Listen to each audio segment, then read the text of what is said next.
कराची में अॻूणे वज़ीर सरदार शाह जे दौर में ठहियल लोक स्टूडियो ऐं कैफे सखाफ़त जे ऑफिसनि खे ढाहियो वियो, जंहिं सबबि करोड़े रुपयनि जो नुक़सान थियो आहे।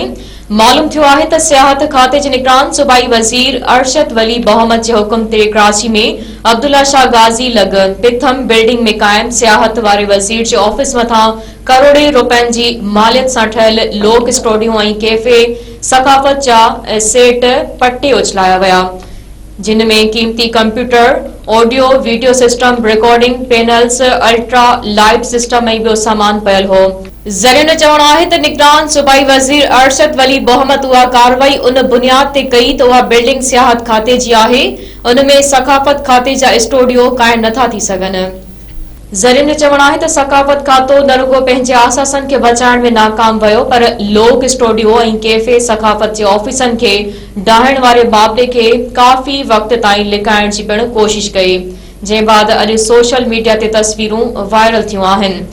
सखाफ़त खाते इल्ज़ाम हयो आहे त सियाहत खाते जे निगरान वज़ीर ऑफिस ख़ाली कराइण जो हुकुम ॾिनो, जंहिं सबबि स्टूडियो खे ख़त्म करे लखे रुपयनि जे सामान खे ख़राब कयो वियो आहे। सखाफ़त ऐं सियाहत खाते जे अॻूणे वज़ीर सैयद सरदार शाह तरफ़ां क़ाइम करायल लोक स्टूडियो तामीर करायो वियो हो, जंहिं में सिंध जे केतिरनि ई नामोर आर्टिस्टनि जो रिकॉर्डिंग्स थियूं हुयूं, जेके यूट्यूब ते मौजूद आहिनि।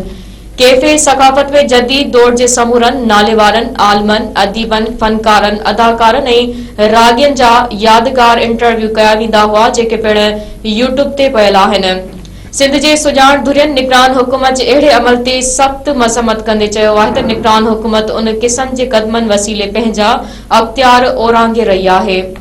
हिन समूरे मामले में दिलचस्प हक़ीक़त इहा आहे त जेतोणीकि निगरान हुकूमत में सियाहत ऐं सखाफ़त खाते जा ॿ धारदार वज़ीर आहिनि, पर उन्हनि जो सेक्रेटरी हिकु ई शख़्स अब्दुल हलीम लाशारी आहे, जंहिं सरकारी आसासनि खे बचाइण लाइ का बि संजीदा कोशिश न कई, न वरी इन चीफ सेक्रेटरी खे आगाह कयो, न वरी सखाफ़त वारे वज़ीर आसासा बचाइण लाइ निगरान वारे वज़ीर सां ॻाल्हि ॿोल कई। सुञाण धुरियनि ॿिन्ही वज़ीरनि ऐं सेक्रेटरी ख़िलाफ़ कार्रवाई जी घुर कई आहे।